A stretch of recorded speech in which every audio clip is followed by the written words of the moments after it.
Cuba and Venezuela speak out against Washington's sanctions and blockade at the UN Human Rights Council in Geneva. Bernie Sanders under sustained attack in South Carolina as his clear lead spooks the Democratic establishment. And as Carnival comes to a close, we look at one street band in Brazil that's been protesting since the military dictatorship. Hello and welcome to Telesur English. I am Estefania Bravo in Quito, Ecuador. This is from the south. The United States' genocidal policy against Cuba is a massive and flagrant violation of human rights, according to Foreign Minister Bruno Rodriguez. He was speaking at the high-level segment of the United Nations Human Rights Council, where he denounced the decades-long blockade. The United States has increased the implementation of the blockade against Cuba. This is an act of genocide under the 1948 Convention. It is a flagrant, massive and systematic violation of our people's human rights. As the infamous memorandum of the State Department dated 6th of April 1960 points out, they have tried to reduce our people to hunger and despair.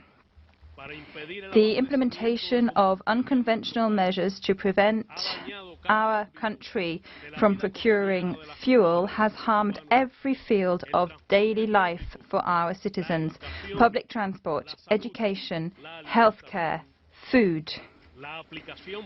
The full implementation of the Helms-Burton Act has deepened the extraterritorial impact of this embargo.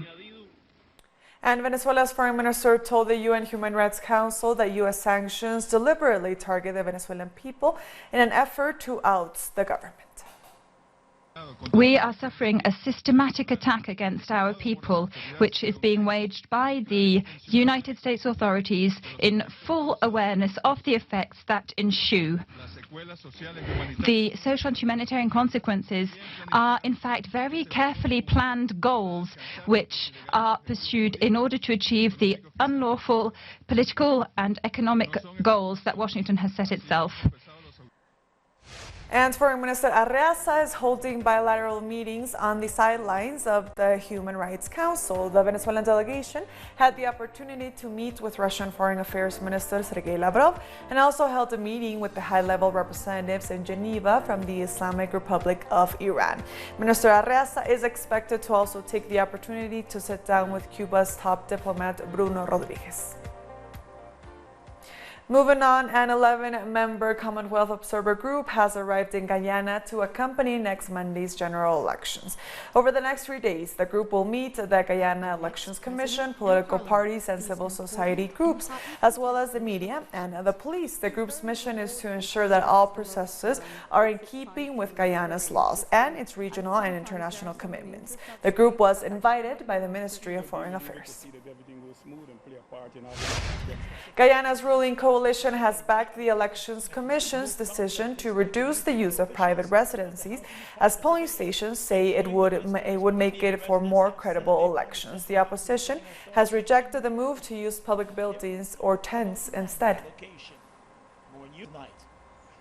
Moving on, the frontrunner for the Democratic Party presidential nomination, Bernie Sanders, has come under sustained attack from his more moderate rivals. On Tuesday night, the candidates will face off in a debate in South Carolina ahead of Saturday's primaries in the state. Jorge Gestoso reports. Hello. Tonight, a new debate among the candidates for the Democratic Party, and we anticipate that are going to be the strategy attacking Bernie Sanders. There are going to be 7 in total, the participants, because there are 2 billionaires, Tom Steyer and Michael Bloomberg, but different from the previous debate that everybody was aiming to attack Bloomberg. This time we anticipated it's going to be Bernie Sanders the target, because he clearly is establishing himself as the most probable and nominated, and that is getting very, very nervous to the establishment, the party, and the other candidates. According to one of the polls, Bernie Sanders is getting 32% of approval to be nominated, followed by Bloomberg with 19%, Biden with 18%. Most definitely, what Bernie Sanders put emphasis is he has created a movement, a popular movement, that he's getting an incredible support among the young people and also the Latin American community. For the first time, he's definitely presenting an option, and given the fact that he established himself as the democratic socialist, that word socialist is making a lot of noise and a lot of panic, even among some congressmen of the same party of basically Bernie Sanders. Definitely two instances very important that is going to take place this weekend. On Saturday, primaries in South Carolina, and 3 days later, on March 3rd, we're talking about Super Tuesday, 14 states, and about 1/3 of all the delegates that are going to be needed to be nominated are going to be decided on that instance. So we are facing 10 very important days in this Democratic nomination. We'll go back to you now. We thank Jorge Gestoso for that report. Moving on to the UK, as the extradition hearing against WikiLeaks founder Julian Assange continues at a court in southeast London. His attorneys have outlined the mistreatment he's received in Belmarsh prison. The court was told that Assange has been strip searched twice, placed in 5 different holding cells, and handcuffed 11 times. He's also had his case files confiscated by the security guards. On day 2 of the hearing, lawyers for Julian Assange have been systematically dismantling the case presented by the United States authorities. It is astonishing how strong the evidence is being presented here in support of the dismissal of this outrageous extradition claim. Julian's lawyers have been spending this morning tearing apart the fabrications and the myth of irresponsible.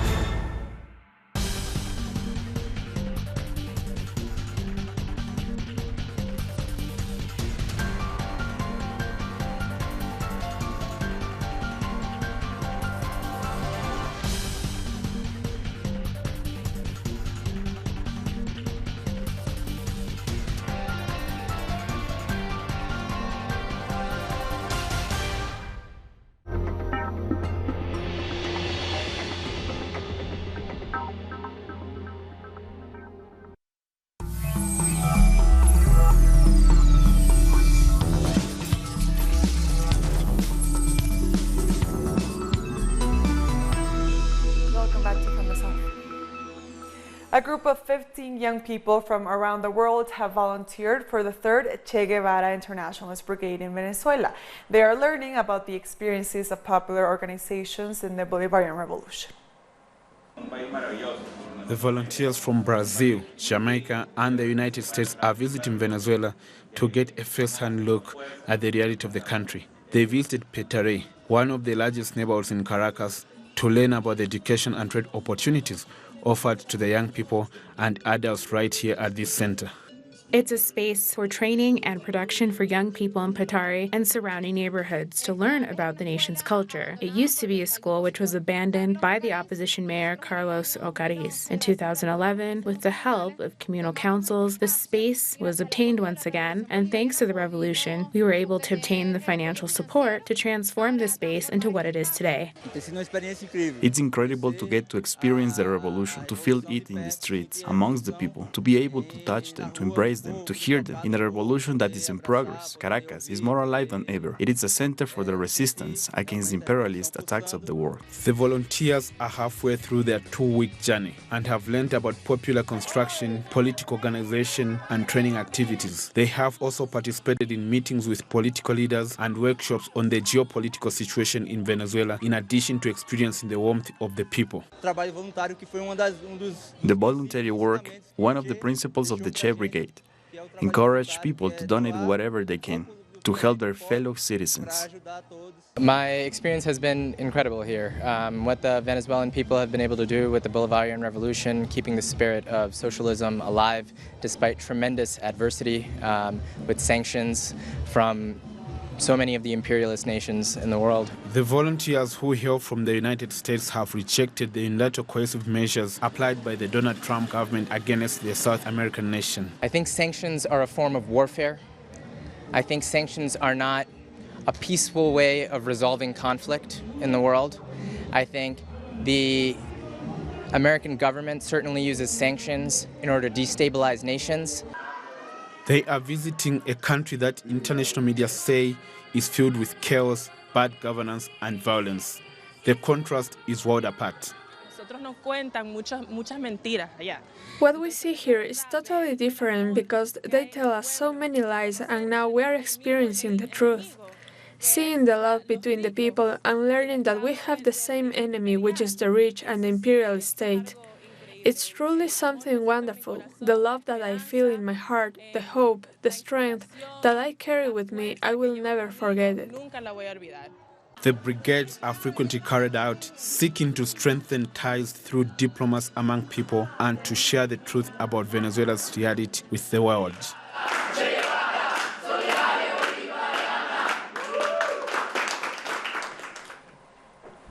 A committee of Colombia's National Assembly has decided to open an investigation into President Ivan Duque following statements made by the fugitive Senator Aida Merlano about corruption among the Colombian political elite.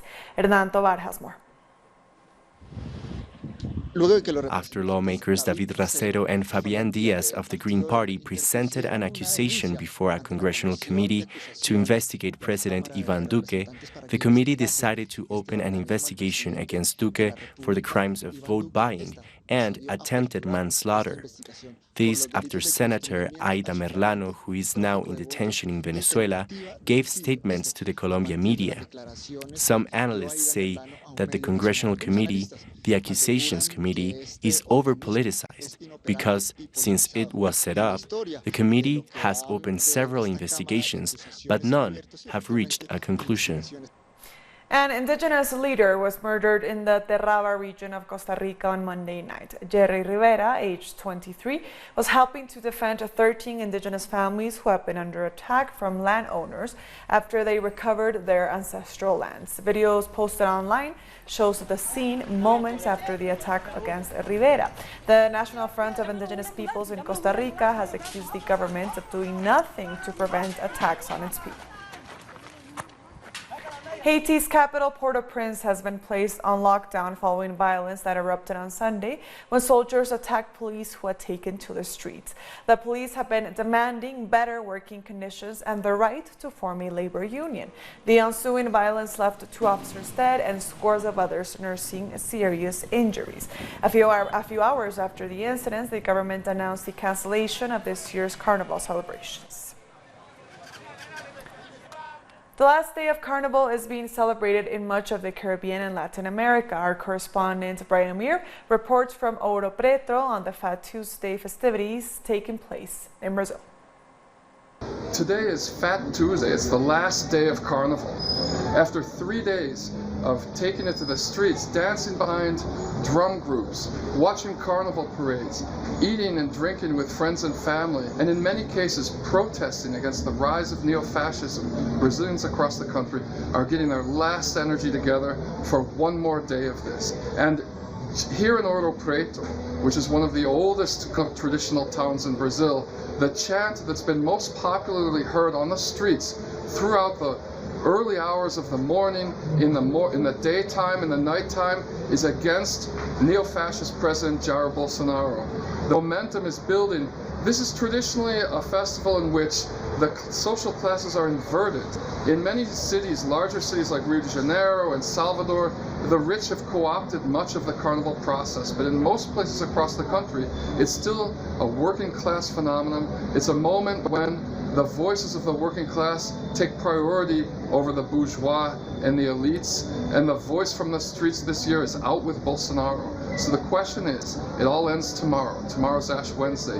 Is this momentum that's been built up during Carnival going to carry on? There's impeachment processes beginning against Jair Bolsonaro in Congress right now. Will the people take it to the streets to back the impeachment process up? Only time will tell. But if the energy that's going on right now across the country against fascism continues, the odds are that this is going to happen. And Brian caught up with one particular street band in Ouro Preto, which shows how Brazil's carnival has been a site of resistance since before the dictatorship era in the 1970s. Brazil has thousands of street drumming groups called blocos of all shapes and sizes, formed in neighborhoods across the country, and each one has its own story. This is the story of Charanga de Lata, a small bloco that was formed to protest the dictatorship during the 1970s. We were a group of workers at the aluminum plant who started playing together during our lunch break, and so we decided to start a bloco. As union resistance to the dictatorship grew in the late 70s, the bloco began to appear at strikes and protests, always playing along but never singing. Their silent voices were their form of protesting the government's silencing of the workers. The aluminium plant workers had little time to fraternize together, but they decided to use their days off to hold protests, and this transformed into a kind of voiceless protest, in which they just beat their drums, which were all secretly made by hand inside the factory. 40 years later, Charanga de Lata has become a beloved local carnival tradition. Brian Mir, Telesur, Ouro Preto. Trinidad and Tobago's carnival celebrations are on the final stretch, with masqueraders flooding the streets across the country. Tuesday's events are considered pretty mass, with rebellers covered in color, feathers, beads, and sequins. Prime Minister Dr. Keith Rowley played a sailor with his all-time favorite band, Trinidad All-Stars. He joined people of different shapes and sizes who jumped to soca music while crossing the stage. The most popular song played in front of the judges is expected to win the coveted road march. Only on Telesur.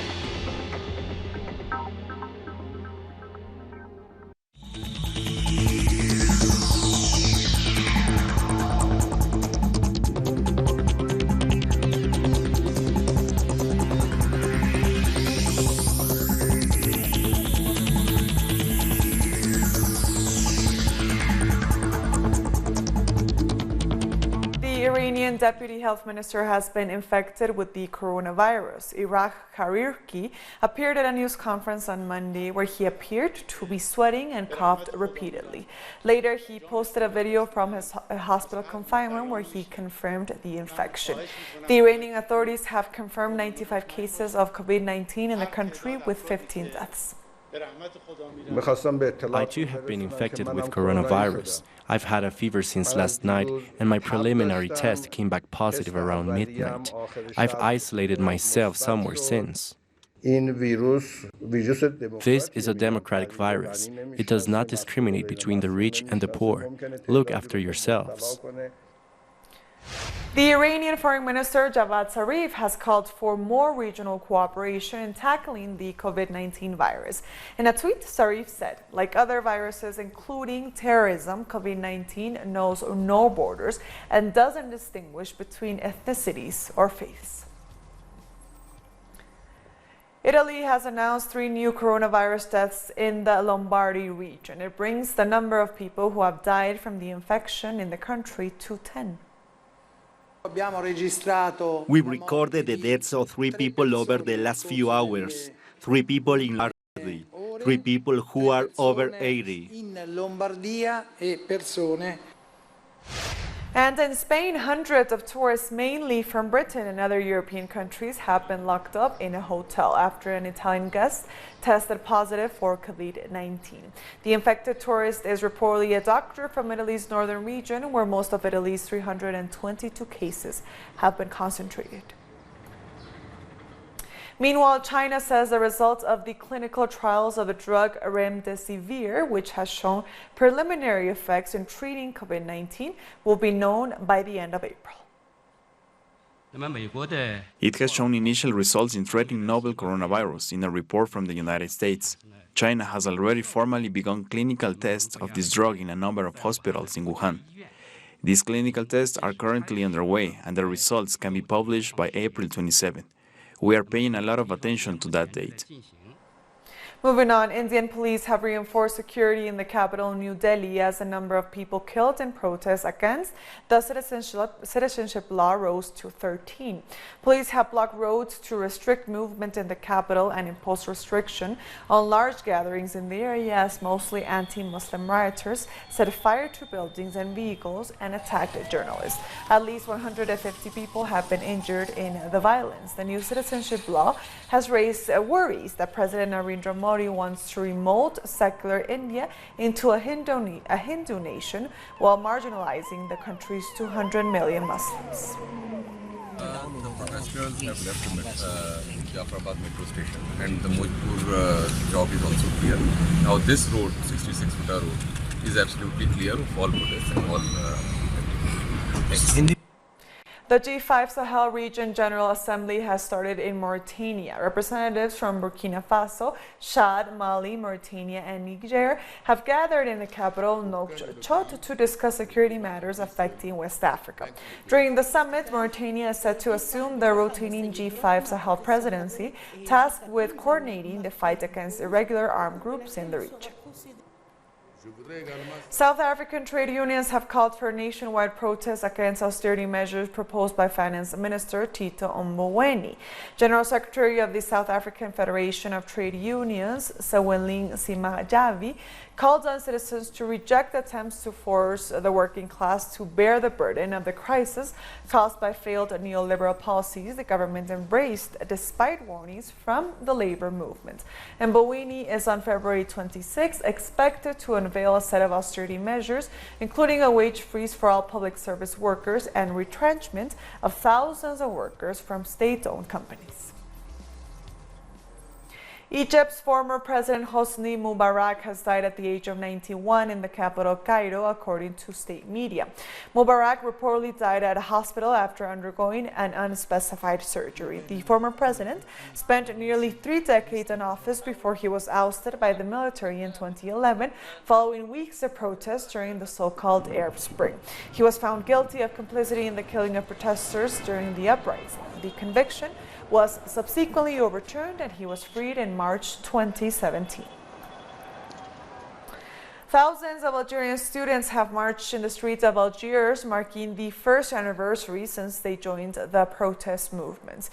Student protesters have continued calling for a complete replacement of the current political elite, who have replaced the former government. The demonstrations started on February 22nd last year, after former President Abdelaziz Bouteflika announced he intended to run for a 5th term, and students joined the other protesting groups a few days later.